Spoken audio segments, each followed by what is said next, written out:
L'offre de miséricorde de Dieu n'est pas une offre à bon marché. Elle nécessite votre consentement et votre complète soumission à Dieu. Jésus nous dit « Je suis le chemin, la vérité et la vie. Nul ne vient au Père que par moi. » Jean 14, 6.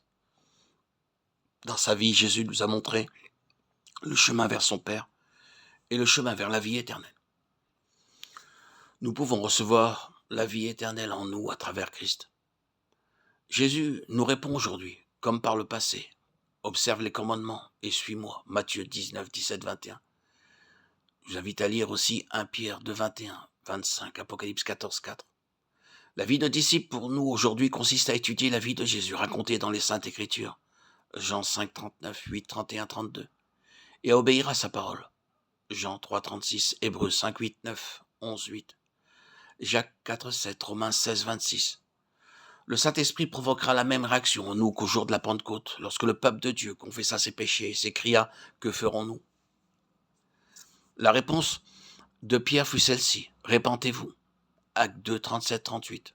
À une autre occasion, il dit ceci « Répentez-vous donc et convertissez-vous pour que vos péchés soient effacés » Actes 3, 19.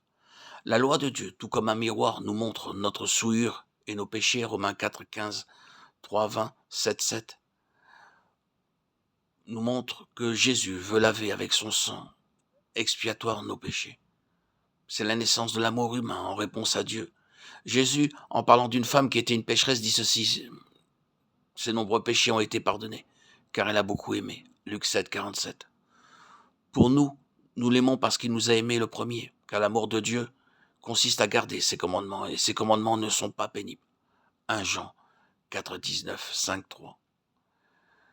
Dans notre amour pour Christ, nous recevons de Dieu la puissance de vaincre le péché dans notre vie. Si vous m'aimez, gardez mes commandements, et le Père vous donnera un autre consolateur, l'Esprit de vérité. Jean 14, 15, 17.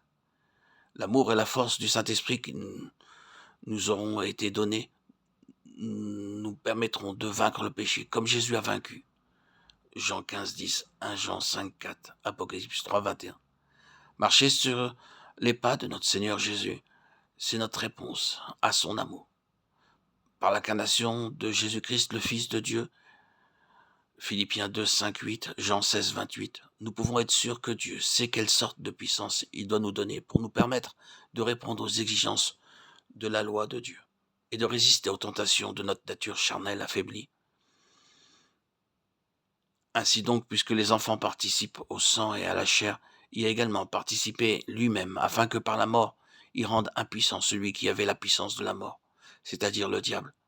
Ainsi, il délivre tous ceux qui, par crainte de la mort, étaient toute leur vie retenus dans la servitude.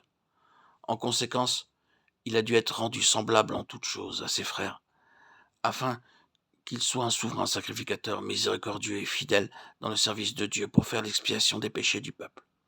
Hébreux 2, 14, 15, 17, verset 18. Nous pouvons recevoir cette puissance qui a vaincu le péché seulement en croyant à la justice exemplaire de Jésus. Jean 6, 28, 29. Une vie sans péché, vécue dans une nature déchue. Romains 8, 3. Hébreux 4, 15. Et en acceptant personnellement, par la foi, son sacrifice en tant que substitut. Jean 3, 16, 1, 29.